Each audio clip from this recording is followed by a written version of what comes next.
목사님께 감사드리고 하나님께 영광을 올려드립니다. 오늘 극동방송 혹시 들으셨습니까? 제 목소리를 들으셨다면 네, 성경 먹어버리자 이렇게 외치는 목소리가 바로 접니다. 저를 좀 소개해드리고 싶습니다. 이제 저를 많이 잘 모르시잖아요, 그렇죠? 저는 6학년 된 딸아이가 한 명 있습니다. 그리고 그 위로 한참 사춘기를 달리고 있는 중3 딸아이가 한 명 있습니다. 그리고 그 위로 태어나면서 지금까지 사춘기인 고3 아들이 한 명 있습니다. 그리고 그 위로 군대에 지금 가 있는 21살 아들이 또 한 명 있습니다. 그리고 그 위로 저희 남편이 계십니다. 네, 남들은 3남 2녀라고 얘기하더라고요. 철없는 남편이 개척까지 하셔가지고 경기도 하남에서 말씀 심는 교회라는 교회를 섬기고 있고 또 함께 동역하며 사역하고 있습니다. 저는 보통 아이들을 믿음으로 양육하고 저희는 매일 가정 예배를 드리고 있는 가정이거든요. 20년째 하나님 앞에서 예배의 자리를 지키고 또 우리가 작은 교회가 되어서 하나님 앞에 예배하는 자들로 살아가기 위해 몸부림치고 있는 가정입니다. 그러다 보니까 많은 분들이 오해를 하시더라고요. 백은실 사모는 아이들을 말씀으로 잘 양육하고 가정 예배도 잘 드리고 또 믿음으로 키워내는 걸 보니 믿음의 가정에서 좋은 신앙의 훈련을 받고 걱정 근심 없이 행복하게 자랐나 보다. 제가 보시기에 좀 어떻습니까? 있어 보이지 않습니까? 할렐루야, 하나님 주신 은혜인 줄 믿습니다. 그러다 보니 많은 분들이 오해하고 곡해해서 들으시는 경우가 정말 많으시거든요. 그런데 저는 믿음의 1대입니다. 그리고 저희 남편도 믿음의 1대입니다. 믿음의 1대와 1대가 만났고 평범한 신앙생활을 했던 것이 아니라 저희는 중독과 폭력 가정에서 자랐습니다. 그래서 저희 청소년기와 청년기가 정말 암울했고 언제 헤어질지 모르는 부모님 아래에서 불안함을 안고 컸고 아버지를 벗어나는 것이 행복이라고 생각해서 도망치듯 그렇게 아버지를 벗어나려고 했던 삶들이 있었습니다. 그럼에도 불구하고 제가 이렇게 건강하고 밝고 제대로 클 수 있었던 전적인 이유는 복음의 능력이 있는 줄로 믿습니다. 육신의 아버지로부터 사랑을 받지 못한다 할지라도 하늘 아버지의 그 사랑이 채워지면요, 더 이상의 결핍이 되지 않는 것들을 저와 남편을 통해서 배웠습니다. 그래서 이러한 결핍, 저희는 온전하지 않잖아요. 완전하지 않잖아요. 온전하지 않은 부모 밑에서 어떻게 해야 하나님의 자녀로 키울 수 있을까를 고민할 때 하늘에 계신 아버지께 맡겨드려야겠다. 첫째를 군대 보내고 나니까 더욱더 간절해집니다. 눈에 볼 수 없고 품을 수 없는 자녀를 온전히 하나님 앞에 맡겨드릴 수 있는 그런 믿음과 용기가 있으시는 우리 석관중앙교회 우리 성도님들 되시기를 축복합니다. 저희 남편은 조금 더한 가정이었어요. 아버님이 알코올 중독자셨고 매일 술을 드셨고 어머니가 기절하실 때까지 폭력을 행사하셨고 어떻게 보면 두 사람 다 행복한 가정이라는 원형의 모습을 보지 못하고 자랐고요. 또 믿음의 가정이 어떻게 살아야 하는지에 대한 것들을 전혀 배우지 못한 채 성장해야 했습니다. 그래서 믿음의 가정을 꾸린다는 것도 기적이었고 또 4명의 자녀를 허락하심도 기적이었고 또 이 자녀들과 함께 믿음의 대를 2대를 이어서 함께 나가는 모든 가정들이 하나님의 은혜였음을 고백합니다. 여러분, 행복은요, 거룩을 추구하는 믿음의 가정에 있는 줄로 믿습니다. 우리가 주님 안에 거할 때 여러분이 행복하게 되리라고 믿습니다. 네, 저희 PPT를 좀 띄워주시고요. 이제 여러 가지 책을 썼다라는 건데요. 관심 가지고 좀 읽어주시면 좋겠고요. 특별히 저는 말씀 심는 엄마라는 책이 출간되었을 때 저는 사모가 아니었습니다. 아마 이때 책을 읽으신 분들은 이때는 저자가 집사로 표기되어 있는데 라고 의문을 가지실 거예요. 저희 남편은 목회자로 부르심을 조금 늦게 받았고 또 저희 아이들이 어렸을 때 그 목회 과정과 여러 가지 관문들을 통과하면서 어렵고 힘든 시간들을 정말 많이 지나왔는데 제가 왜 이 말씀을 드리냐면요, 우리의 자녀를 말씀으로 키워내고 우리의 가정이 복음을 품은 가정이 되는 것이 직분자와 전혀 상관이 없다는 거예요.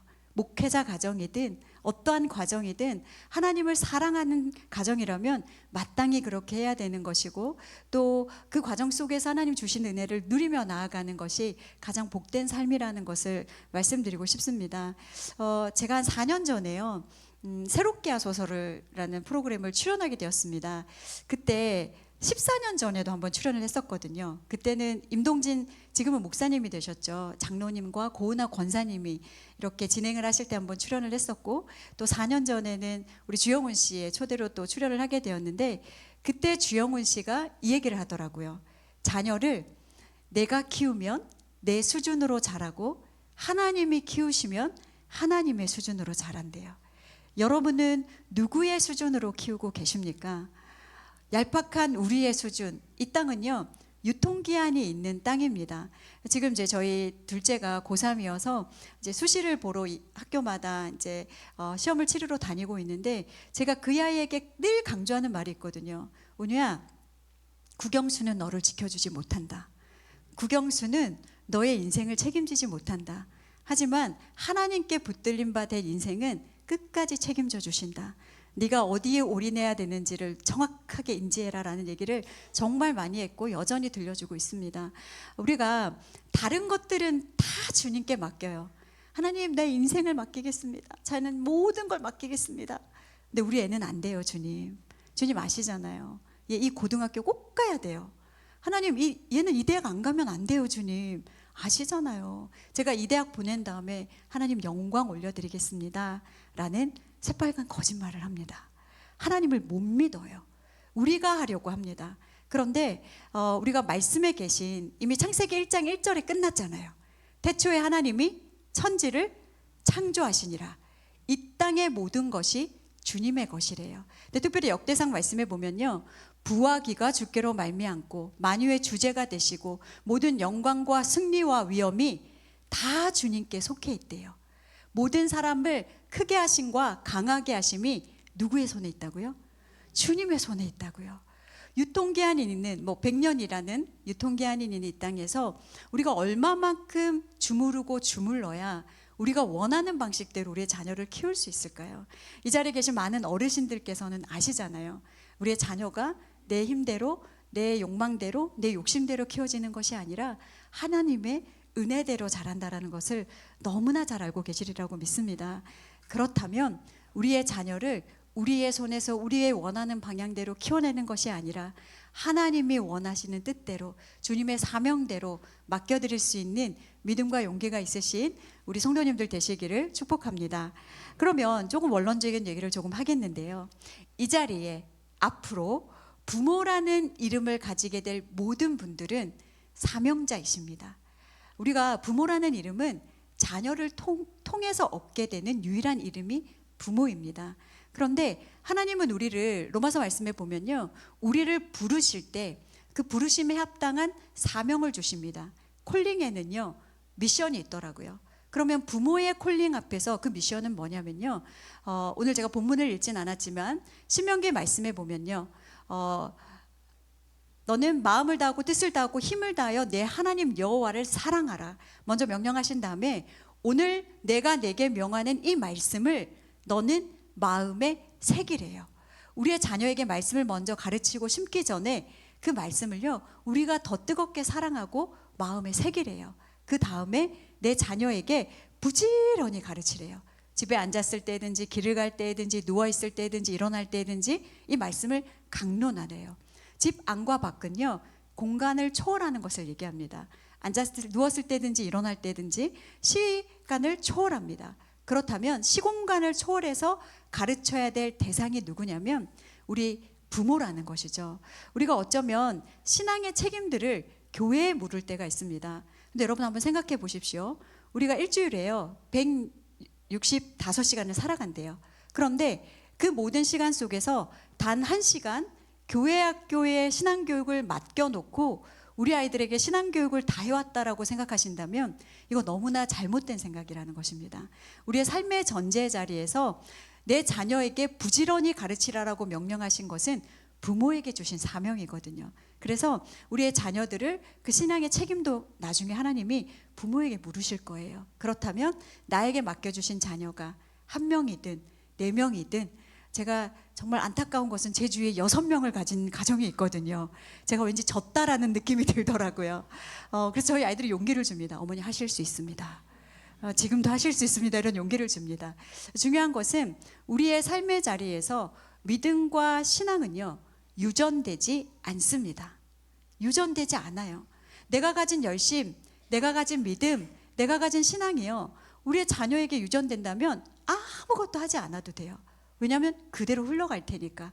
그런데 유전되지 않기 때문에 전수하지 않고 가르치지 않아서 우리의 다음 세대가 다른 세대가 되지 않습니까? 안타깝지만 목회자 가정에서도요, 무신론자 자녀들이 있습니다. 가르치지 않고 전수하지 않아서. 그렇다면 나에게 맡겨주신 이 아이들에게 믿음과 복음의 신앙을 흘려보내야 될 그 사명들을 능히 감당하시는 우리 성도 여러분들 되시기를 축복합니다. 두 번째는요, 청지기적 사명입니다. 청지기는 교회 생활 좀 하신 분들은 웬만큼 아실 거예요. 어떤 용어인지. 그런데 교회 용어 사전에는 명확하게 이렇게 얘기합니다. 주인이 맡긴 것들을 주인의 뜻대로 관리하는 위탁 관리인이에요. 주인이 아니라는 거예요. 저도 4명 다 무통분만 이런 거 없이 다 생으로 나왔거든요.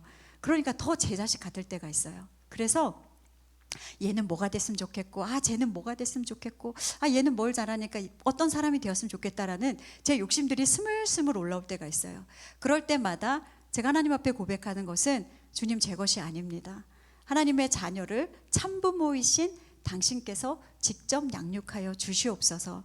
사실 우리 영유아시기를 두신 부모님들은 공감이 안 되실 거예요. 그러나 우리 사춘기 이상을 두신 분들은 많은 공감이 되실 거예요. 주님, 빨리 좀 이 아이들을 빨리 좀 어떻게 좀 해주세요라는 마음들이 우리 안에 생기게 되는데, 저희 남편이 건강이 좀 좋지 않습니다. 4년 전에 먼저 천국을 먼저 갈 뻔했거든요. 심장이 막혀 있어서 관상동맥이라고 하는 두 줄기 중에 한쪽이 완전히 막혀 있었어요. 그래서 심장뿌리처럼 살아 있어야 될 혈관이 다 죽었고 천국을 먼저 갈 뻔했는데, 하나님이 제 인생을 허락해 주셔서 지금 또 시즌2의 인생을 살아가고 있는데, 그러다 보니 이제 1년에 몇 번 병원 검진을 받아야 되고 또 스텐트를 했기 때문에 평생 약을 먹어야 됩니다. 그러다 보니 병원을 갔다 올 때마다 저희 남편도 믿음이 흔들리나 봐요.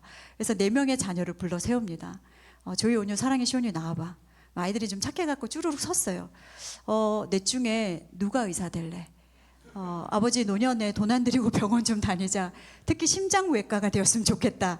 이제 그렇게 얘기를 하는데 아이들이 좀 착해요. 그래서 첫째가 가만히 생각을 하더니, 아버지, 저는 공부는 아닌 것 같습니다.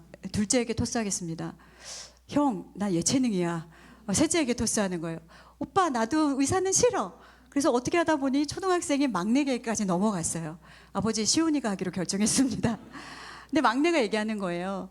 왜 내 인생을 오빠들이 결정해? 막 이러면서. 그런데 이제 그럴 때 참 저희 아이들이 재미있는 것은, 어떤 위기의 순간이 오거나 본인들이 불리한 상황이 오면요, 절대 엄마 아빠라고 부르지 않습니다.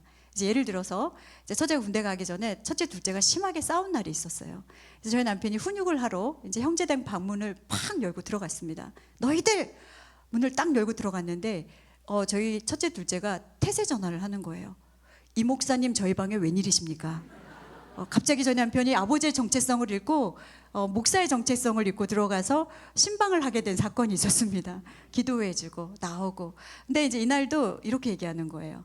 이 목사님, 믿음이 정말 없으시군요. 아버지의 건강은 하나님이 책임져 주실 줄 믿습니다. 저희들을 대신해서 대리만족하려고 하지 마십시오. 그래서 저희 남편이 깨갱하고 아멘 했던 그런 일화가 있습니다. 우리는 끊임없이 우리가 주인 행세하려고 할 때가 너무나 많습니다. 우리의 욕심을 투영하고 우리가 해보지 못했던 것들을 자녀를 통해서 이루고자 하는 마음들이 우리 안에 끊임없이 우리 죄성 때문에 드러나는 것 같습니다. 그럼에도 불구하고 청지기적 사명은요, 내 것이 아님을 선포하는 일이고, 나의 주도권을 내려놓고 하나님이 일하심을 보는 것이 청지기적 사명입니다. 요즘 입시가 어렵다 보니까 저희 이제 둘째는 지금 아직 봐야 될 학교도 많이 남았는데 이미 모든 학교를 다 떨어졌다고 생각하고 살고 있더라고요. 그러면서 염려되지 않는데요. 근데 저 또한 그 아이의 인생이 염려되지 않습니다. 왜냐하면 대학 하나 떨어졌다고 해서 이 아이의 인생이 끝나는 게 아니거든요. 이제 고작해야 20살 될 인생이면 앞으로 하나님께서 그 고난의 시간을 통해서 자양분이 되게 하실 거라면 그 시간을 반드시 지나가야 될 시간이겠죠. 그렇다면 조금 더 멀리 보고 넓게 보고 하나님을 기대하는 자녀들로 키울 수 있는, 그것이 내 것이 아닐 때, 왜냐하면 종은요 책임지지 않아도 되거든요. 누가 책임져요? 주인이 책임지거든요. 하나님의 자녀는 하나님이 책임져 주실 줄로 믿습니다. 왜요? 시편 127편 3절 말씀에 보면요, 보라, 자식들은 여호와의 기업이요 태의 열매는 그의 상급이로다 라는 말씀이 있습니다. 여호와의 기업은요 그분의 유산입니다. 하나님의 상속이에요. 자녀를 그렇게 주셨다고요. 그런데 하나님이 그냥 내버려 두실까요? 아니요, 저는 그렇지 않습니다. 그래서 우리 자녀를 하나님의 자녀로 키워야 되는 이유가 바로 여기에 있죠. 주님의 뜻, 즉 주인이 제시한 관리 지침을 따라 관리해야 되는 것, 그것이 다름 아닌 성경에 있습니다. 그래서 부모가 성경에 더 말씀에 올인하고 기도하며 하나님의 음성을 들어야 되는 이유가 청지기이기 때문에, 그분의 뜻을 따라 그렇게 양육하시는 여러분 되시기를 축복합니다. 세 번째는요, 동역자가 되셔야 됩니다. 저는 가정에는요 반드시 권위가 있어야 된다고 생각합니다. 이어령 교수님께서 그런 말씀을 하셨어요. 우리나라가 권위를 버리면서 아버지를 같이 버렸대요. 가정에서 아버지의 설 자리가 없어졌고요, 학교에서 선생님의 설 자리가 없어졌습니다. 교회에서 목사님들이 설 자리가 없어졌습니다. 왜요? 권위를 버려서. 성경은요 반드시 권위가 있습니다. 질서의 하나님이시고요, 온 우주 만물을 질서에 의해서 창조하셨어요. 어느 것 하나도 0.0000001이라도 틀어지면요 아마 우주 대폭발이 일어날 만큼 질서를 만드신 하나님이십니다. 가정 안에서도 질서를 만드셨어요. 아내의 머리 위에 남편이 있고요, 남편의 머리 위에 교회의 머리 되시는 예수 그리스도가 계십니다. 그래서 모든 축복이 위에서부터 아래도록 흐르도록 설계하셨어요. 그런데 권위 주인은 저도 지향합니다. 그러나 권위는 살아 있어야 되죠. 그런데 오늘 이 권위의 질서의 그 밑바닥 위에서 동역자 개념을 얘기하고 싶습니다. 이것은 이제 오늘 뭐 가정 예배에 대해서는 제가 얘기할 수는 없겠지만 여러분이 가정 예배를 잘 드리고 계시지요. 네. 하지만 어렵고 힘든 이유가 뭐냐면 가정 예배가 뭔가 교회에서 드려지는 모든 순서들을 다 그대로 해야 된다라는 그런 어려움, 가르쳐야 된다라는 부담감, 이러한 것들이 가정 예배로 이끌 수가 없거든요. 그러나 가정 예배는요 철저하게 모든 계급장을 내려놓고 만나는 자리입니다. 저희가 20년 동안 드려온 가정 예배는요, 저희 남편이 목사님이지만 그렇게 오랫동안 드려온 가정 예배에 설교를 한 적이 손가락으로 꼽을 만큼 없습니다. 그러면 이 시간은요 모든 계급장을 내려놓고 죄인과 죄인으로 만납니다. 목사라는 계급장도 내려놓고요, 부모라는 계급장도 내려놓습니다. 우리는 큰 죄인, 너희는 작은 죄인. 죄인이 죄인을 가르칠 수는 없잖아요. 그러면 가정예배 시간은 이 시간만큼은 죄인된 모습으로 모여서 하나님을 기억하고 기념하고 인식하고 반응하는 시간이에요. 오늘 아마 이제 아직 제가 사역을 나오느라 이제 둘째가 돌아오는 걸 못 봤는데 오늘 갔다 오면 또 수시를 치른 것에 대한 감사 예배를 오늘 저녁에 드릴 거예요. 그러면 그 예배 속에서 우리가 인식하는 거, 오늘 한 올 동안 이런 일들을 주셨기 때문에 이 일에 대해서 감사하고, 또 회개할 일 있으면 회개하고, 또 주님을 찬양하고 기도하고 마치고 말씀을 한 절절든 암송을 하든 읽든 같이 읽고 은혜를 나누는 것으로 끝이거든요. 그러한 예배의 자리에서 끊임없이 우리가 동역이라는 말을 합니다. 사실 석원중앙교회에서 저에게 사역을 요청해 주시는 날부터 저희는 함께 기도했습니다. 가정 예배를 시간에요. 어저께도 오늘 엄마 석원중앙교회에서 강의 있어 기도해줘 그랬을 때 다 같이 오늘의 집회를 위해서 같이 기도했거든요. 이게 동역입니다. 그래서 우리의 자녀들과 죄인된 죄인으로 만나셔야 돼요. 너도 죄인, 나도 죄인. 그랬을 때 서로를 긍휼히 여길 수 있어요. 사춘기 자녀를 볼 때도 한숨이 퍽퍽 나오고 저 인생 어떡하나 이런 마음이 들다가도 쟤 죄인이지. 그리고 아이들도 마찬가지지 않겠습니까? 제가 요즘 갱년기가 와가지고요. 며칠 전에는 너무 혼자 추워가지고 파카를 입고 잤어요. 근데 또 어제는 너무 더워가지고 혼자 이불 다 팽개치고 잤거든요. 감정도 업다운 하거든요. 그런데 어떨 때는 날카로운 제 언어가 나올 때도 있고 저를 컨트롤하지 못해서 은혜를 뚫고 나오는 뾰족한 제 모습을 마주할 때가 있거든요. 그럴 때 저희 아이들이 와 사모가 돼가지고 와 저렇게 사역 다니면서 이렇게 얘기할 만도 하잖아요. 근데 저희 아이들은 저를 죄인으로 봅니다. 그래서 제가 그런 날이 오면 가정 예배 시간에 어김없이 기도 제목이 올라옵니다. 요즘 백사모님께서 성령 충만하지 않은 것 같습니다. 예, 우리 어머니 이런 식으로 사역 다니시면 한국 교회가 위험합니다. 어머니의 성령 충만을 위해서 기도하겠습니다. 그럼 저를 가운데 앉혀두고요. 함께 동역해 주는 거예요. 어머니가 성령 충만하기를. 이게 동역이에요. 왜냐하면 우리 복음은요 죄인들을 위한 것이거든요. 예수 그리스도께서 우리를 사랑하기로 결정하셨을 때가 우리가 뭔가 잘했을 때, 대단했을 때, 새벽 예배 빠지지 않았을 때, 성경 백독했을 때 이럴 때가 아니라 우리가 아직 죄인 되었을 때에, 우리가 아직 연약했을 때에 십자가의 죽으심으로 당신의 사랑을 확증해 주시지 않으셨습니까? 그러면 우리가 서로를 용납하지 못할 이유가 없고 서로를 품고 사랑하지 않을 이유가 없는 거예요. 예수 그리스도의 사랑이 값없이 왔다면 그 사랑이 자녀에게 이어질 수 있는 것, 이것이 동역입니다. 그래서 우리 자녀들과 기도의 동역자가 되시기를 축복합니다. 그러면 그럼에도 불구하고요, 우리를 부모의 자리에 먼저 세워주셨고 신앙의 자리에 먼저 세워주셨습니다. 그러면 그에 합당한 삶을 살아야 되는데 우리가 무시무시한 말을 역대기 말씀을 읽다 보면 만납니다. 그가 아버지의 길로 행하고 어머니의 길로 행하여서 바알을 섬기고 우상을 섬기고 하나님을 떠난 이야기들이 반복됩니다. 신명기 말씀에서 내가 오늘 내게 명하는 이 말씀을 너는 마음에 새기고 네가 그 말씀을 먼저 소화하라고 하셨죠. 그 다음에 내 자녀에게 부지런히 가르치되 집에 앉았을 때든지 길을 갈 때든지 누워있을 때든지 일어날 때든지. 그런데 여러분 시편 1편에 보면요 복 있는 사람을 이렇게 정의합니다. 복 있는 사람은 악인들의 길을 따르지 아니하며 죄인들의 길에 서지 아니하며 오만한 자들의 자리에 앉지 아니하고 앉고 일어서고 걷고 이 모든 자리에 하나님이 떠나면요 복 있는 사람이 아니라 복 없는 사람, 의인이 아니라 죄인의 길로 걷는 사람이 된다라는 거죠. 그러면 이 말씀에서도 볼 수 있듯이 우리가 걷고 우리가 앉고 우리가 가치 있게 여기는 모든 것들을 우리의 자녀들은 가치 있게 여긴다라는 것이죠. 제가 저희 아이들에게 국영수는 너의 인생을 지켜주지 못한다 그랬더니 너무 이것이 또 약발이 너무 안 좋은 쪽으로 간 것 같아요. 너무 안일해지더라고요.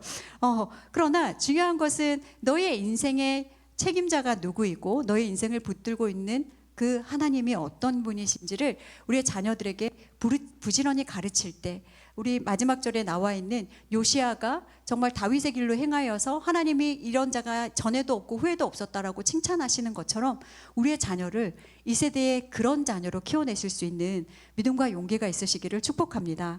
그래서 제가 우리 성도님들께 제안드리고 싶은 것이 다름 아닌 가치의 가치입니다. 아마 오늘 이 자리에 오시면서 아유 권사님 오늘 우리 자녀 기도회 같이 가요. 아유 권사님 우리 언제 한번 만나서 식사해요. 권사님 우리 같이 기도해요. 모여요. 이런 가치라는 말을 우리 일상생활에서 정말 많이 쓰거든요. 근데 이 가치는요 사람이 함께하는 것, 또 어떤 상황이나 상태들을 같이 하는 것으로 쓰이는 부사어입니다. 그런데 이 가치를 어떤 가치를 같이 할 것인가. 여러분이요 명품을 사랑하는 가치를 가지면요 자녀들도 명품에 눈을 뜰 것입니다. 우리가 하늘나라에 대한 가치를 가르치면 그 하늘나라에 대한 가치를 받을 거예요. 얼마 전에 이제 저희 집 근처에 바로 옆 빌라에 이제 신혼부부 커플이 이사를 간 모양이에요. 그런데 너무나 멀쩡한 새것 같은 소파가 버려져 있는 거예요. 그래서 제가 이제 외출을 하고 들어오다가 아닌 척하면서 소파 주위를 한 바퀴 이렇게 돌다가 이제 상태를 확인하고 집에 들어왔어요. 아 저거 가지고 왔으면 좋겠는데. 왜냐하면 저희가 이제 집에 3인용 소파가 있는데 예배를 드릴 때 3인은 앉고 나머지는 바닥에서 3인은 앉아서 예배를 드리다 보니까 그거 딱 가져오면 이렇게 마주보고 앉을 수 있겠는 거예요. 뭐 넓은 집은 아니지만. 그래서 이제 그러고 있는데 아이들이 한 명씩 들어오기 시작했어요. 사랑아 들어오다가 소파 봤어? 엄마 상태 너무 좋던데요? 이제 이러는 거예요. 그렇게 이제 아이들이 점점 들어오고 마지막에 이제 제일 힘쓰는 아이가 들어왔어요. 조이야, 쇼파 봤니? 어머니 작업하시죠? 그래서 장갑을 끼고 나가서 그 3인용 소파를 저희 거실에 턱하니 갖다 놨는데 베이지색 색깔의 아주 예쁜 소파입니다. 너무 좋은 거예요. 그러면서 저희는 이렇게 소파를 가지고 들어온 적이 한 번이 아니라는 것이 아이들 목소리에서 드러나잖아요. 어머니 작업하시죠? 근데 저희 아이들이 아주 어렸을 때에 제가 넷째를 가졌을 때 이제 아이를 낳고 제 출산한 지 얼마 안 됐는데 놀이터에 갔던 첫째가 전화가 온 거예요. 아니 그땐 전화가 없을 때니까요. 막 10층까지 뛰어 올라왔어요. 엄마 땀을 뻘뻘 흘리고 왔어요. 그래서 왜? 그랬더니 빨리 내려가야 된대요. 그래서 왜? 그랬더니 재활용에 소파가 버려져 있는데 상태가 너무 좋아서 다른 사람이 가져갈 것 같대요.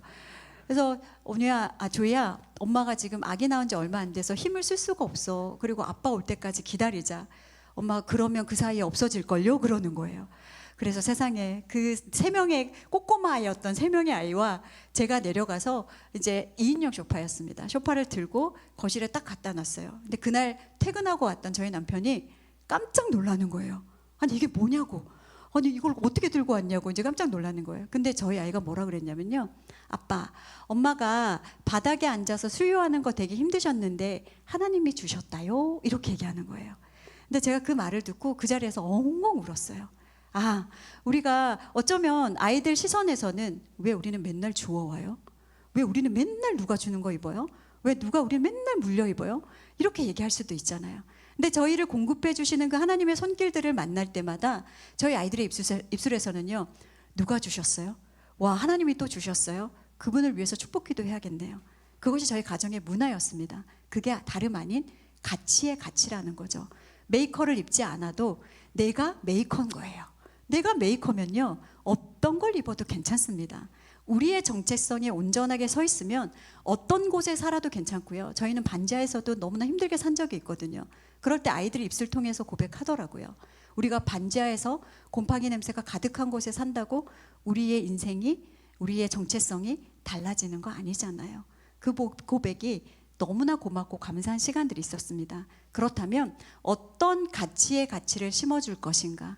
하늘나라의 가치, 천국의 가치, 그 가치로 함께 소통하고 나눌 수 있는 그런 믿음의 풍요로움을 경험하시는 우리 석관중앙교회 성도님들 되시기를 축복합니다. 신앙은요 교육으로 되는 것이 아닙니다.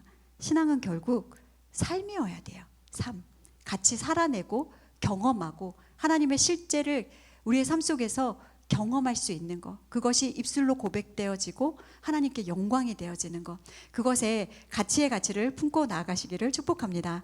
그렇다면 교회와 가정에서 어떠한 신앙의 훈련들을 할 것인가? 오늘 제가 4가지를 이제 사실 뭐 이 4가지에 대한 강의만 해도 1시간 반짜리지만 이것을 뭐 오늘 강의할 것은 아닙니다만 여러분이 알고 계시면 너무 좋을 것 같아요. 신, 덕, 지, 체입니다. 지덕체, 덕체지 많이 들어보셨을 거예요. 우리 도산 안창호 선생님께서 민족 계몽 운동을 하실 때도 이 지덕체, 덕체지 운동을 하셨습니다.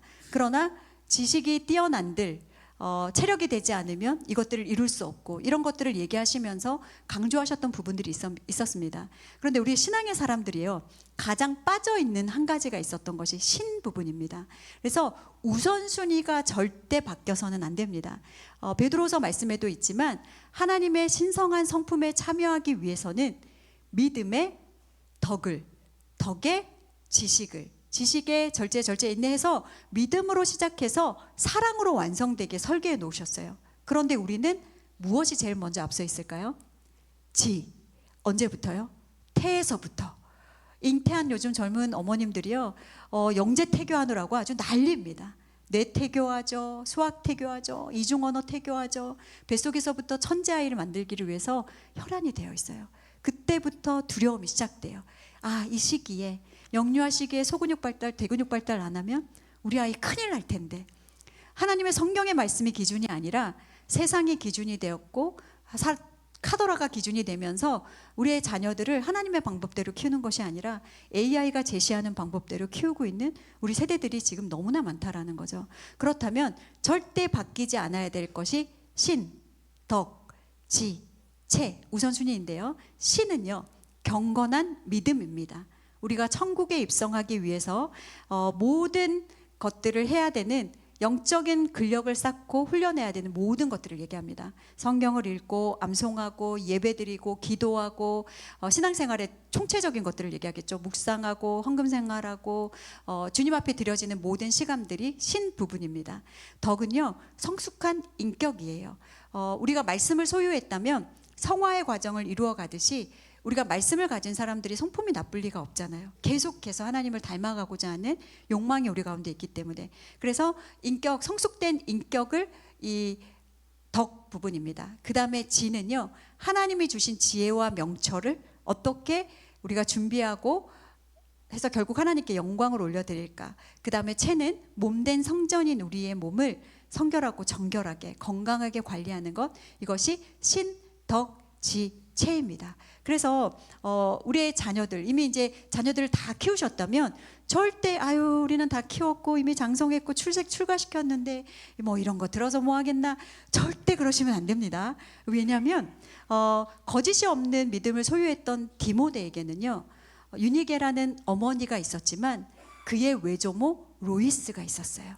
믿음의 신앙을 잇는 신앙의 훈련과 경륜이 거짓을 소유한, 정말 우리 바울이 아들처럼 여겼던 디모데를 만들었던 것처럼 하나님 안에서 우리 믿음의 계보를 잇는 이것이 어르신들의 역할입니다. 그래서 끊임없이 저는 우리 윗 어르신들께서 쌓아 올려주신 그 기도의 자리가, 지금 그 눈물로 기도해 주셨던 그 기도의 자리가 지금 저희가 살아갈 수 있는 원동력이 되지 않나라는 생각을 합니다. 그래서 더 우리의 자녀들을 위해서 기도해 주셔야 되고, 우리 손주들을 위해서, 또 우리 손주들은 할머니들이 또 1등이잖아요. 그래서 손주들을 위해서 나의 가치관과 나의 신앙을 그렇게 유산으로 물려주실 수 있는 그런 마음들을 가지셨으면 좋겠고, 또 조금 늦었다고 생각되시더라도 다시 재정비하셔서 인생의 모든 것을 100분율로 따진다면 50% 이상 차지해야 될 부분이 신 부분이에요. 왜요? 아까도 말씀드렸지만 국영수는 우리 아이들을 지켜주지 못합니다. 하지만 하나님은 끝까지 책임져 주실 줄로 믿습니다. 그래서 이 신덕지체를 잘 가정 가운데 우선순위로 가져가시고요. 그 중에 신 부분 중에서 제가 중요한 몇 가지 핵심을 말씀드리고 싶은데요. 첫 번째는 복음입니다. 여러분 가정에서 복음의 이야기가 얼마만큼 들려지고 있나요? 우리가 모였을 때, 우리가 모여서 다양한 것들을 하지 않습니까? 요즘은 각자 모여 있어도 각자 휴대폰을 하고, 드라마들 보더라도 예전에는 한 자리에 모여서 막 모래시계 이런 거는 막 청취율이 50분, 시청률이 50%까지 올라가는데, 지금은 각자 다른 것들을 보는 각자 다른 문화 속에 있다 보니까 함께하는 것이 참 쉽지 않은데요. 그럼에도 불구하고 모였을 때 우리의 가정이 얼마만큼 복음을 이야기하고 있는가. 왜냐하면 우리가 복음 이러면요, 믿지 않는 사람들에게 들려주는 기쁜 소식으로 터부시할 때가 너무나 많습니다. 그런데 복음은요, 매일 가정에서 들려줘야 될 복된 소식인 줄로 믿습니다. 왜냐하면 우리가 죄인됨을 인식하지 못하면요, 우리의 자녀가 본인이 죄인됨을 인식하지 못하면 하나님을 찾지 않습니다.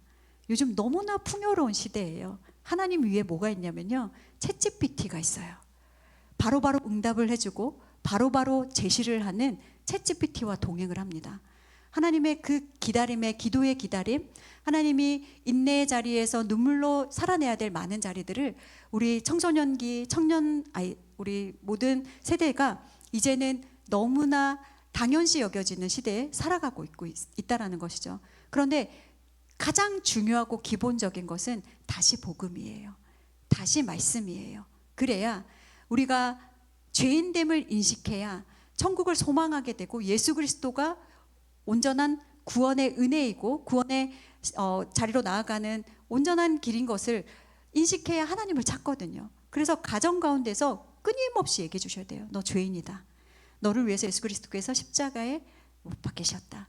다시 오실 예수님, 그 예수님을 기다리면서 우리가 어떻게 성화되어져 가야 되고 신앙생활을 해야 되는지까지 매일매일 가정에서 선포되어야 될 것이 복음인 줄로 믿습니다. 그런데 이 복음을 선포하실 때 제가 꼭 당부드리고 싶은 것이 있습니다. 이게 크리스찬들은요, 도덕적 기준이 높고 윤리적 기준도 상당히 높습니다. 그러다 보니까 우리 아이들을요, 율법으로 강제 성화시키려고 할 때가 너무나 많습니다. 너 말씀에 이렇게 나와 있잖아. 왜 말씀에 이렇게 안 해? 하나님이 이렇게 말씀하셨잖아. 왜 이렇게 안 해? 그런데요, 말씀은요, 자녀들에게 이렇게 견유라고 주신 성령의 검이 아니라 나를 조명하라고 주신 말씀입니다. 내가 그 말씀을 먼저 소화해야 되고요. 소화된 말씀을 나눌 수 있어야 되는데, 우리는 마치 율법을 강제 성화시키는 도구로 삼아서 우리 자녀들을 변화시키려고 할 때가 너무나 많다라는 거죠. 저 역시 그럴 때가 좀 많았거든요. 그러나 제가 이제 저희 아이들에게 순종을 가르치면서 가정 예배 시간에 계속해서 순종에 대한 말씀만 같이 암송을 했어요. 계속 읽었어요. 자녀들아, 내 부모에게 순종하라. 이것이 옳으니라. 내 아버지와 어머니를 공경하라. 이것은 약속이 있는 첫 계명이니 네가 땅에서 잘되고 장수하리라. 막 이러면서 계속해서 예배 시간에 이 말씀을 했거든요. 그랬더니 아이들이 자라니까 복수를 하기 시작하더라고요. 내 자녀를 노엽게 하지 말며 10번 하시겠습니다. 내 자녀를 노엽게 하지 말며, 내 자녀를 노엽게 하지 말며. 서로가 찔러 죽이는 도구로 삼는 것이 아니라 나를 조명하는 것. 그러기 위해서는 복음은요, 사랑이 전제입니다. 사랑. 우리 아이들을 하나님의 자녀를 키우고자 하는 그 마음에 사랑이 있는가? 예수님의 제자로 삼기 위함인가? 아니면 내 제자로 삼기 위함인가? 그것을 명확하게 분별하셔야 되고, 징계의 하나님, 심판의 하나님, 날마다 죄를 까발리시는 하나님이 아니라 어떠한 상황 속에서도 네 죄를 용서하시고 너를 끝까지 품어주시고 너를 용납해 주시는 하나님이라는 것을 우리의 자녀들이 인식할 수 있어야 어떠한 상황에서도 계속해서 실패하고 돌아오고 넘어져도 돌아오고 그 품이 늘 그 자리에 있다라는 것을 가르쳐 주는 것, 이것이 복음입니다. 그래서 우리의 가정이 복음으로 충만하시기를 축복합니다. 그러면 저는 말씀 심는 엄마이고, 또 저희 아이들에게 아주, 저희 첫째는 16개월 때부터 말씀을 먹여왔고, 둘째, 셋째, 넷째는 태에서부터 말씀을 심었습니다. 그래서 아이들이 상당 구절 많은 말씀을 암송하고 있고, 또 말씀이 삶의 실제가 되기 위해서, 그렇게 살아내기 위해서 치열하고 처절하게 살아왔던 시간들이 있었고, 지금도 여전히 그 과정 가운데 있습니다. 그런데 우리가 이제 아이들을 교육하면서 많은 독서를 시키지 않습니까? 고전이 우리 아이들을 인문학적으로 소양을 쌓고 성공할 수 있대, 뭐 여러 가지 이야기들을 하지만 사실 독서의 그 책은요, 인간이 지은 것이잖아요. 그러나 우리 성경은 하나님의 감동으로 된 것으로 교훈과 책망과 바르게 함과 의로 교육하기에 유익할 뿐 아니라 하나님의 사람으로 온전하게 된대요. 모든 선을 행할 능력을 갖추게 된대요. 무엇보다 구원에 이르는 지혜가 있대요. 여러분, 이거면 되는 거 아닙니까? 왜 우리가 자꾸 말씀보다 그 위에 다른 것들을 얹습니까? 일주일 내내 말씀을 읽지 않으면서 독서는 엄청 시키거든요. 그럼 우선순위가 너무나 바뀌어 있다라는 거죠. 우리가 말씀이신 하나님, 그 말씀이신 하나님을 믿는다면 그 어떤 것보다도 말씀이신 하나님을 바라보고 세상 이너머의 것을 볼 수 있는 영안의 영이 열리도록 그렇게 키워내는 것, 이것이 말씀이 실제하는 것을 믿는 우리 믿음의 삶입니다. 그래서 성경을 가정 가운데서요, 많이 읽고 암송도 하시고 하셔야 되는데, 뭐 읽는 것들은 제가 얘기하지 않아도 너무나 잘 아실 테니까 저는 암송 전도사로서 오늘 암송에 대한 부분을 좀 여러분에게 말씀드리고 싶습니다. 이제 저 사진들은 아이들이 어렸을 때부터 연령에 맞게 이제 계속해서 아이들 연령에 맞는 성경들을 같이 읽어주기도 했고 읽기도 했고, 저희는 8살이 되면 한글을 떼는 시기가 되면 같이 앉아서 얼마만큼의 시간이 걸리든 성경을 일독하는 자리에 앉혔습니다. 그래서 마지막 사진을 보시면 저희가 성경을 이렇게 뒤집어 쓰고 있잖아요. 이렇게 줄이 내려오는데 학사모 같은 거예요. 그래서 이렇게 이제 줄도 넘겨주면서 너는 예수님의 참 제자가 되었다, 이렇게 하면서 이날 치킨 파티도 하고, 이제 셋째가 성경을 일독했던 날 축하 예배를 드렸던 모습입니다. 말씀의 자리에 앉아서 너만 읽어라 하면 아이들 절대 읽지 않거든요. 그래서 방학 기간을 이용하셔서 같이 읽기도 하시고, 또 시간을 정해서 같이 말씀의 자리로 나가시는 것이 너무나 중요한데, 저는 오늘 암송에 대해서 좀 얘기를 하려고 하는데요. 도대체 왜 암송을 해야 될까요? 왜? 우리가 암송합시다 하면요, 일단 여러분 거부감 드시죠? 그 힘든 걸 어떻게 하나. 또 이제 우리 교회 학교를 지나온 우리 청소년기나 청년기 우리 학생들은 상벌제가 있지 않았습니까? 암송을 잘하는, 틀리지 않고 암송하는 아이들은 좋은 선물을 받고, 또 암송을 틀리거나 못하면 특히 수련회 가서 밥을 안 주시잖아요. 이런 상처들이 있다 보니까 암송에 대한 이미 우리 가운데 트라우마가 있습니다. 그런데 암송은요, 암기와 다릅니다. 암기는요, 외우는 거예요. 메모라이즈, 기억해내는 거예요. 그런데 암송은요, 출력이에요. 낭송입니다. 선포예요. 그래서 외워야지가 아니라 여러분이 사도신경 주기도문을 외워야지 하고 외우지 않으셨을 거예요.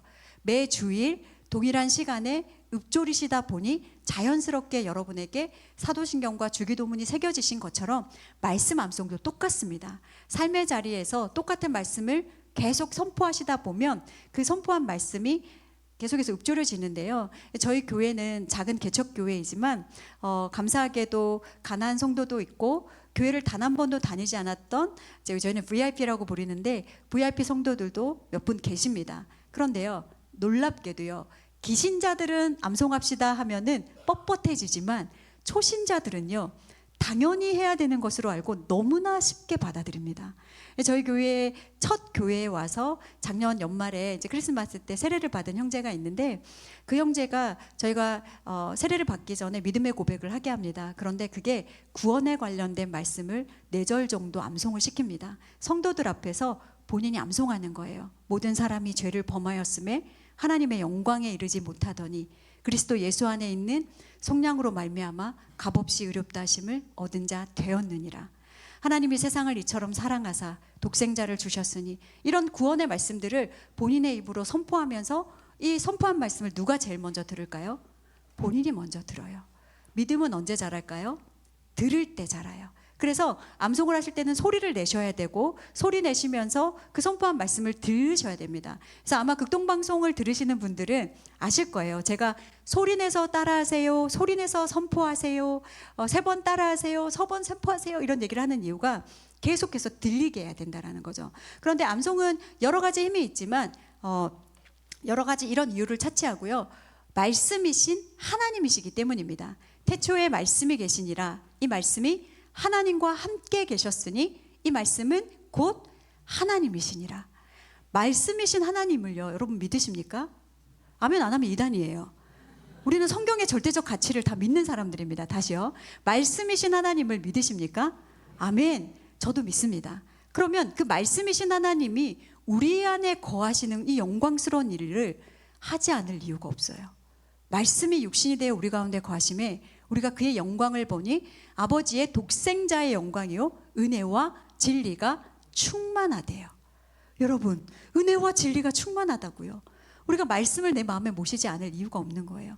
그래서 저는 상공산 비전 성경 암송학교라는 그 말씀을 암송하는 학교에 지금 강사로 섬기고 있습니다. 그런데 이 학교에서는요, 엄마 아빠가 먼저 암송하는 훈련을 합니다. 엄마가 100절의 말씀을 암송하고 그 다음에 자녀들에게 부지런히 가르쳐요. 그런데 그 5주라는 시간 동안 절대 100절 암송을 할 수가 없습니다.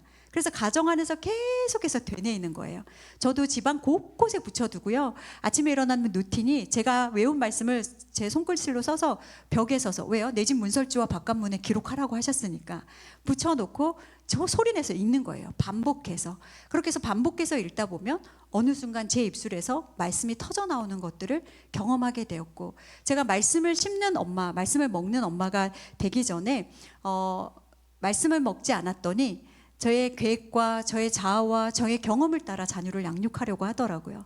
그러나 제 안에 말씀이 들어오기 시작하면서 성령 하나님과 동역하기 시작했을 때 내 계획과 내 생각과 나의 자아와 나의 경험이 아니라 하나님의 뜻을 따라 자녀를 양육할 수 있는 지혜를 얻게 되었고, 더 나아가서 하나님이 책임져 주신다라는 믿음을 소유할 수 있는 그 엄마의 자리에 설 수 있었던 것은 바로 말씀 암송의 힘이었음을 여러분 앞에 간증하고 싶습니다. 근데 말씀 암송의 중요성들은요, 많은 학자들이 수도 없이 얘기했어요. 수도 없이. 저도 뭐 다니는 곳마다 강조하지만 특별히 척수인돌 목사님께서, 지금은 천국에 계신 걸로 아는데 목사님께서 하신 말들이 제가 한 얘기와 똑같더라고요. 여러분, 암송한 말씀으로요, 기도를 해보십시오.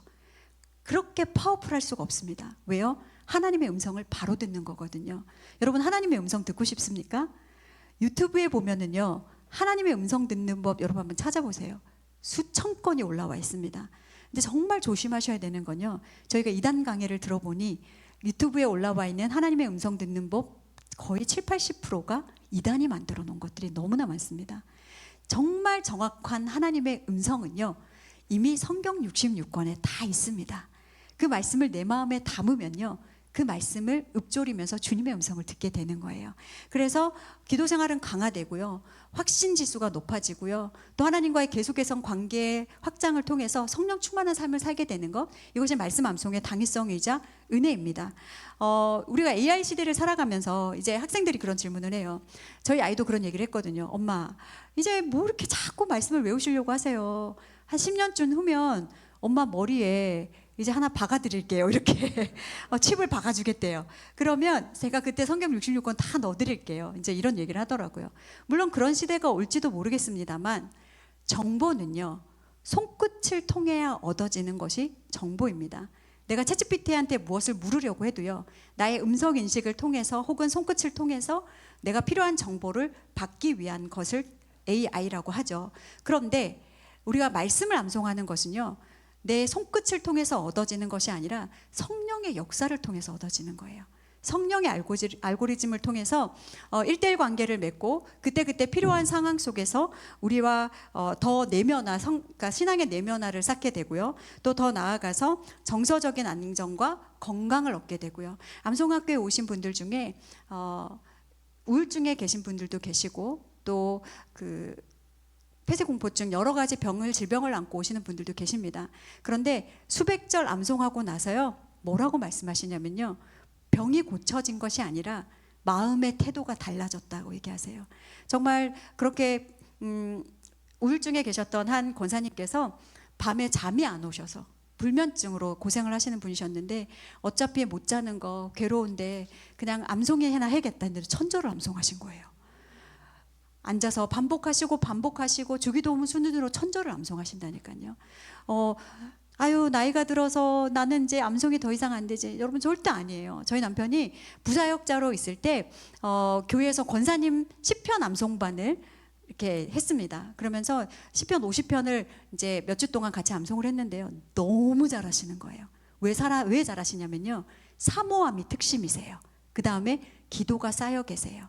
그가 사모하는 영혼에게 만족을 주시고 줄인 영혼에게 좋은 것으로 채워주심이로다. 시편 107편 9절 말씀입니다. 우리가 사모하는 마음과 줄인 영혼만 있으면요, 그곳의 역사는 하나님이 하십니다. 그래서 하나님, 내 마음이 갈급합니다. 내 영혼이 갈급합니다. 주님, 나의 생각과 나의 마음과 나의 비어있는 모든 곳에 주님의 말씀으로 채워주시옵소서. 그런 사모함을 가지고 말씀의 자리로 나아가시는 우리 석광중앙교회 성도님들 되시기를 축복합니다. 그러면 어떻게 우리가 이제 암송을 해야 될 것인가? 제가 암기와 암송은 다르다라는 말씀을 드렸고요. 암기는 단순히 우리가 공부할 때 외웠다. 그래서 학교 다닐 때 공부 못하는 아이들의 대부분의 특징을 보면요, 열심히 외우고 공부 다 했다 생각하고 공부 안 하는 아이들이에요. 근데 공부 잘하는 아이들은요, 계속해서 꺼냅니다. 누군가를 가르치고 혼자 스스로에게 가르치고 복귀하면서 선포하면서 공부하는 아이들이 공부를 잘하더라고요. 그러면 암송도 똑같이 꺼낸다라는 거, 선포한다라는 거, 암기가 아니라는 것을 기억하시고 소리를 반드시 내셔야 됩니다. 소리를 내야 내 귀가 듣고 머리가 듣고 마음이 듣고 신비에 새겨지는 시간이에요. 우리가 설교를 듣는 이유도 들을 때 믿음이 자라기 때문에 내 입술을 통해서 말씀이 들리게 하는 것, 그것이 하나님의 음성을 듣는 법이라는 거 기억하셨으면 좋겠고요. 그래서 소리를 내신다는 것과, 그러면 이제 말씀을 좀 심으셔야 될 텐데, 우리 영유아 시기를 드신 우리 부모님들이 계시다면 들려주세요. 들려주시는 것만으로도 충분히 암송이 됩니다. 저희 막내가 6학년인데 지금 이 아이가 한 600절 정도를 암송을 합니다. 그런데 이 아이가 제가 앉혀두고 시온아 암송하자, 따라해 하고 암송한 구절이 있는 것이 아니라, 이 아이는 가장 많은 택해를 받은 아이예요. 왜냐하면 태어났더니 암송하는 집안인 거예요. 엄마 암송해, 아빠 암송해, 오빠들 암송해, 늘 암송하고 있는 소리를 듣다 보고, 또 가정예배 시간에 암송 소리를 듣다 보니 자연스럽게 말씀이 새겨지는 거예요. 근데 오빠들이 이제 어려운 말씀을 암송하다가 틀릴 때 옆에서 3, 4살밖에 안 됐던 저희 막내가 그러므로 이렇게 가르쳐 주는 거예요. 네가 그걸 어떻게 알아? 오빠가 맨날 하잖아. 이렇게 옆에서 듣는 것만으로도 충분히 암송이 됩니다. 그래서 우리 영유아 시기는 부모님이 암송을 하시는 시기고, 아이들에게는 들려주는 거라는 거, 또 특히 아이들은요, 이 집중력이 되게 짧습니다. 그래서 막 앉혀두고 1시간씩 암송시키지 마시고 자고 일어났을 때, 또 자기 전에, 어린이집 가기 전에, 갔다 왔을 때 한 4번 정도만 반복해서 들려주셔도 일주일에 한 정 정도는 충분히 암송을 할 수가 있습니다. 그 다음에 우리 이제 학년기에 있는 아이들은요, 암송하라 라고 얘기하지 않으셔도 돼요. 소리내서 읽어라 라고 얘기하시면 됩니다. 그래서 우리가 교회 학교에서 여러분들이 교회 학교에 관심을 좀 가져주셨으면 좋겠어요. 제가 참 안타까운 것은 교사로 오랫동안 섬기면서 아이에게 주보를 넣어주려고 교회 가방을 딱 열면요, 3, 4주치의 주보가 쓰레기처럼 굴러다니는 경우예요. 이건 무엇을 의미하냐면 부모님들이 아이의 신앙의 교육에 대해서 아무런 관심이 없다라는 얘기입니다. 그런데 우리가 학교는 어떻습니까? 아이가 꺼내놓지 않아도 가방 뒤져가면서 안내문 열어서 쫙쫙 펴서 냉장고 옆에 따박따박 붙여두고 형광펜으로 칠하거든요. 어떤 것이 더 중요할까요? 내 아이의 인생에 있어서 이 아이가 주일학교에서 어떤 말씀을 듣고 있고 어떤 말씀을 암송하고 있는지 관심을 가져주시고, 그래서 주일의 가정예배는요, 저도 저희 남편이 부교육자로 섬겼던 교회가 몇만 명이 섬기는 메가처치였습니다. 그러다 보니까 첫째는 이 교회 학교, 둘째는 저 교회 학교, 셋째는 이 교회 학교. 그러다 주일날 만나면요, 5명, 6명이 다 각기 다른 말씀을 듣고 있는 거예요. 분명 같은 교회를 다니고 있는데, 물론 이제 저녁 예배를 드리는 교회였기 때문에 저녁 예배는 같은 말씀을 드렸지만, 그래서 주일 예배 때 가정 예배는 뭐였냐면 모여서 그날 들었던 주일 말씀을 나누는 시간이었어요. 그 나누고, 짧게 나누고 어떻게 한 주를 살아갈지에 대해서 나누는 시간으로 가정 예배를 드렸습니다. 지금은 이제 저희가 온 세대 예배를 드리고 있고 아버지의 설교를 듣기 때문에 아버지의 설교를 나누고 있죠. 중요한 것은 관심을 갖고 우리 아이들을 돌봐주시되, 주보에 보면은요, 한 주간에 외워야 될 말씀이 있습니다. 그런데 그 말씀을 굳이 교회 학교에서 열과 성을 다해서 외우게 해주신다면, 우리의 가정이 우리의 가정의 가치만으로 가지고 가고 싶은 말씀들이 있으시다면, 특히 주일날 목사님의 설교를 듣다가 와, 이 말씀은 우리 가정이 꼭 믿음의 유산으로 가져가고 싶다 하는 말씀들이 있다면 큼지막하게 출력을 하셔서 집안 곳곳에 붙여두십시오. 문 앞에 문설주와 바깥문에 기록하라 그러셨거든요. 내 손목에 메고 기호를 삼으라 그러셨어요. 내 미간에 붙이라 그러셨어요. 그래서 집안 곳곳에 붙여두시되, 특히 우리 사춘기 자녀를 두신 가정이 있다면 냉장고와 화장실에는 반드시 붙여두셔야 됩니다. 왜냐하면 쓸데없이 냉장고 문을 자주 엽니다. 그러나 시선이 머무는 곳에 우리의 뇌는요, 각인하게 되어 있습니다. 화장실 앞에도요, 눈높이에 말씀이 붙어 있을 때 제가 깜짝 놀랐던 것은, 어느 날 이제 너무 습기에 젖고 그래서 말씀을 뜯어냈는데 아이가 묻더라고요. 엄마, 말씀 왜 뜯으셨어요? 지저분해져서 뜯었어. 왜? 나 뒤에 거 다 못 외웠어요. 그러는 거예요. 그러니까 볼일을 보면서도 눈이 머물러 있어 할 게 없잖아요. 화장실에서 계속 눈앞에 있는 말씀을 읽다 보면 자연스럽게 각인이 되는 것, 우리 하나님 뇌를 정말 너무나 신비롭게 만드셨죠. 그래서 그렇게 해주시고, 특히 학년기에 있는 아이들은요, 학교 가기 전에 문 앞에 서서 5번만 소리내고 읽고 가라라고 얘기해 주시면 됩니다. 여호와는 나의 목자시니 내게 부족함이 없으리로다. 5번 읽는데요, 1분 안 걸려요. 서서 5번 소리내서, 여러분 기도해 주시잖아요. 축복기도 해주시고 학교 보내시잖아요. 그 전에 자, 서서 5번만 읽고 가. 자, 그러면 이제 여기서 염려가 되시는 분들이 계실 거예요. 우리 아이들 다 컸고, 청년들은 하지도 않을 거고, 사춘기 아이들은 당연히 안 할 거고, 그런 염려가 있으실 때 우리가 그동안 하지 못한 것에 대한 수고와 애씀은 반드시 필요합니다. 그래서 제가 우리 이제 성도님들께 제안을 드리고 싶은 것은, 우리의 이제 아들, 딸들이 혹은 이제 청년기나 청소년기에 있는 자녀가 학교나 직장을 가기 위해서 문을 열고 나가기 시작할 때 그냥 뒤통수에다 대고 나지막히 얘기해 주시면 돼요. 여호와는 나의 목자시니 내게 부족함이 없으리로다 하시면 됩니다. 그러면 관계성이 좋은 아이들은 뒤를 쳐다보면서 웃을 거고요, 관계성이 별로 좋지 않은 아이들은 눈으로 욕을 할 거예요. 그럴 때 당황하지 않으시고 온유한 미소로 여호와는 나의 목자시니 내게 부족함이 없으리로다 하시면 돼요.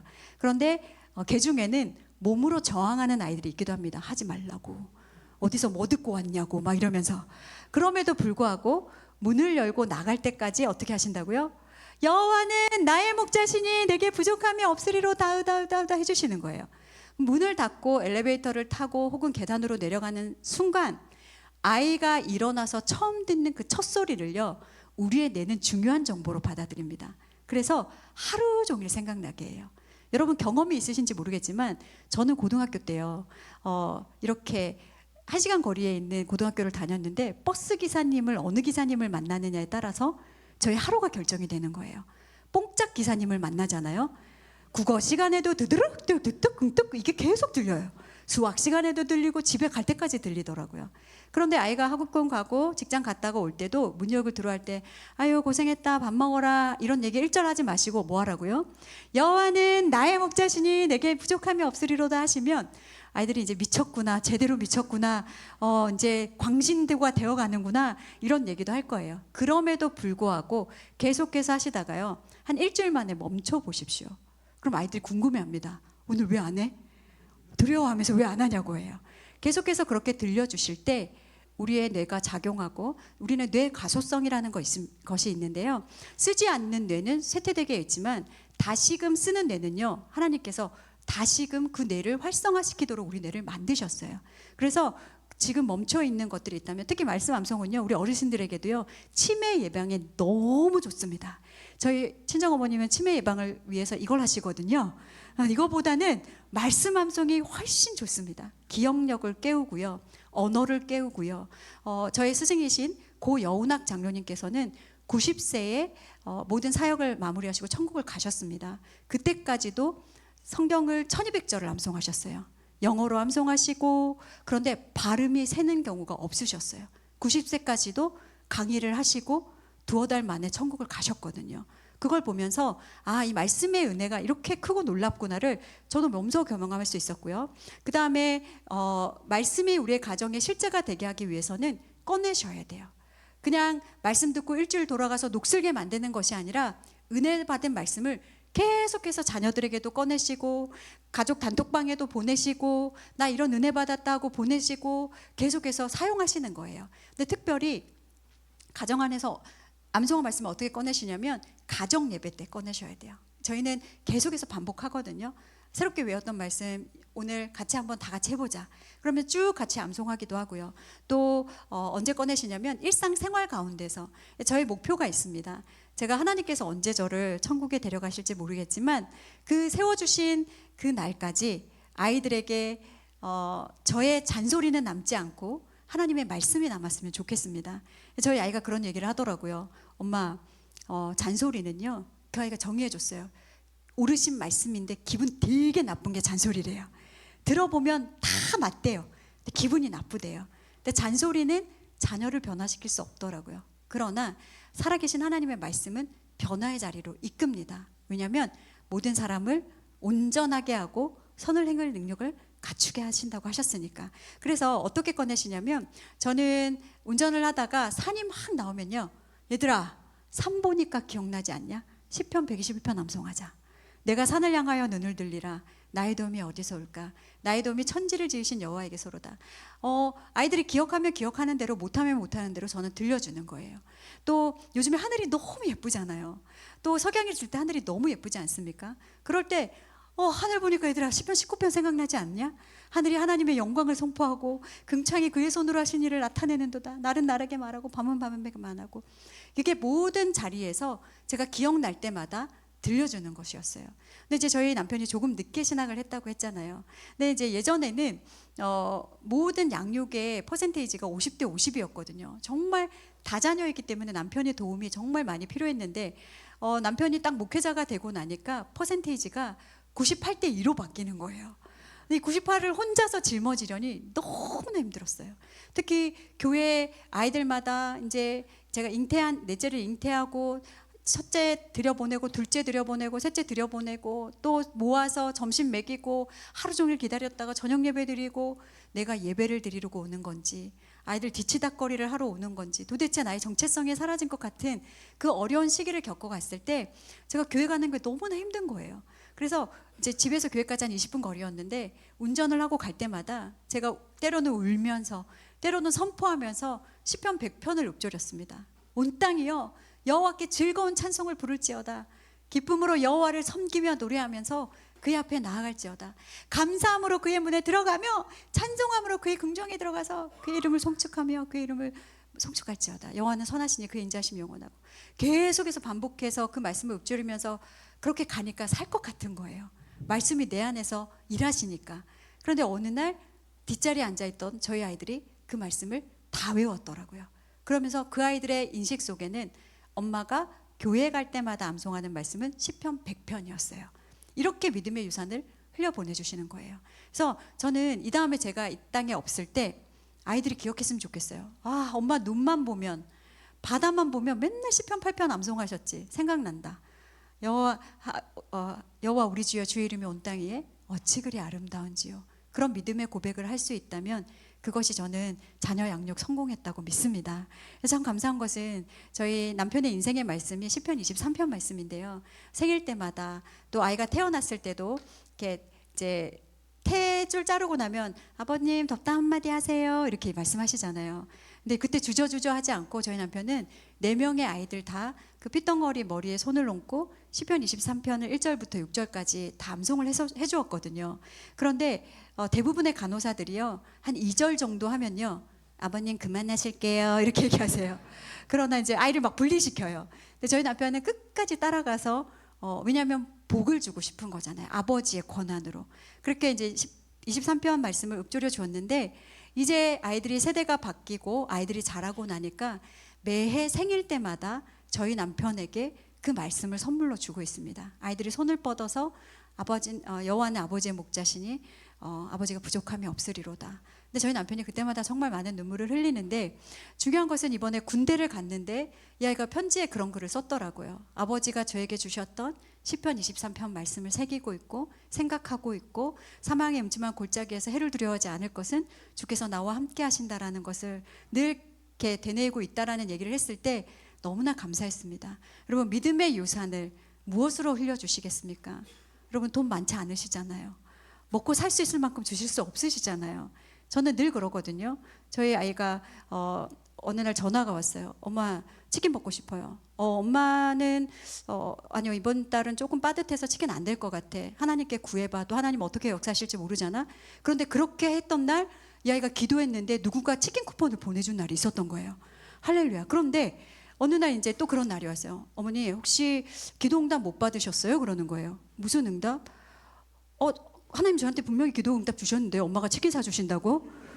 속도가 좀 느리네요. 어머니한테 가는 속도와 저한테 오는 속도가 다른 것 같습니다. 그래서 어쩔 수 없이 또 사주게 되었던 그런 날들이 있는데 중요한 것은 모든 삶의 전제에서 하나님과 커넥트 되어지고 그분과 연결되어지는 것, 이것이 말씀 암송의 은혜입니다. 시간이 다 되었지만 요거 한 번만 말씀드리고 마치려고 합니다. 그러면 결국 그 말씀의 은혜는 무엇이냐면요, 우리의 삶의 자리에 GPS를 심어 놓는 겁니다. 여러분 GPS가 뭔지 아시죠? 우리의 위치가 어디에 있는지 알려주고 깜빡깜빡거리는 거예요. 그래서 제가 지방 사역을 다니고 저는 사역자이기 전에 엄마입니다. 사남매를 훌륭하게 키워야 되는 사명이 제 1순위고요. 그러다 보니 오늘 오기 전에도 아이들 밥상 다 차려주고 밥 다 먹여놓고 그리고 저도 한술 뜨고 그렇게 왔습니다. 우선순위가 뒤바뀌지 않거든요. 그럼에도 불구하고 제가 지방 사역을 가든 어디에 있든 안심할 수 있는 것은 이 아이들의 마음에 100절이든 200절이든 살아계신 하나님의 말씀을 심어 놓았다는 거. 말씀과 성령은요 절대 분리되지 않습니다. 성령이 계신 곳에 말씀이 계시고요, 말씀이 계신 곳에 성령 하나님이 함께 하십니다. 두 분은 연합 사역을 하세요. 그래서 말씀이 있는 자리에 성령이 역사하실 거기 때문에 저희 아이들이 거룩하고 성결하게 자라느냐? 그렇지 않아요. 죄인이기 때문에. 그럼에도 불구하고 제가 안심하는 것은 죄의 길에 들어설 때 돌이키는 은혜를 주시더라고요.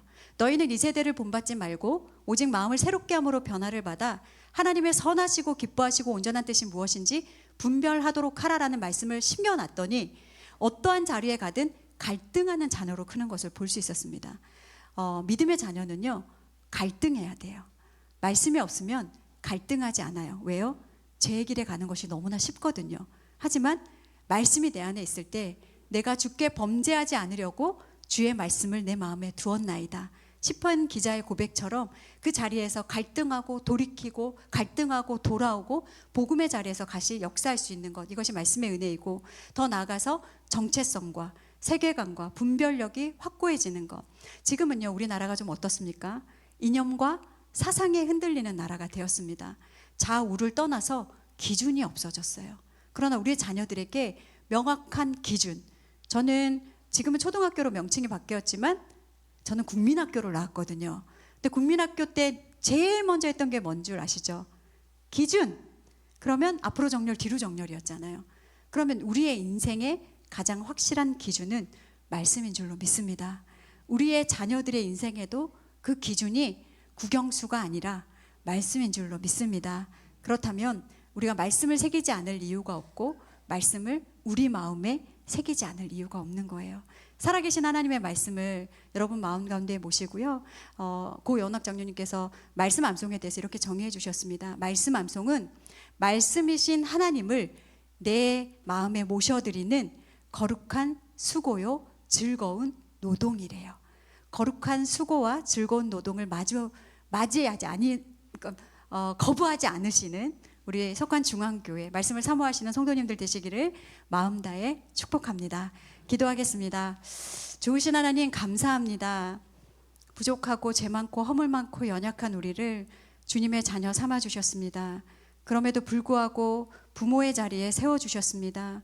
하나님, 우리가 자녀를 위해 기도할 때에 무엇을 위해서 기도하겠습니까? 이 자녀가 하늘의 소망을 두고 하나님 나라를 바라보며 천국 소망을 두고 기도해야 되는 줄로 믿습니다. 그러기 위해 가장 중요한 살아계신 하나님의 말씀을 우리의 자녀들 가운데 심게 하시고 내 마음에 심게 하시고 우리의 가정에 심게 하셔서 우리의 가정이 말씀의 복으로 형통함을 누리는 복된 가정 될 수 있도록 역사하여 주시옵소서.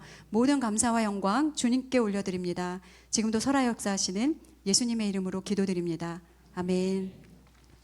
감사합니다.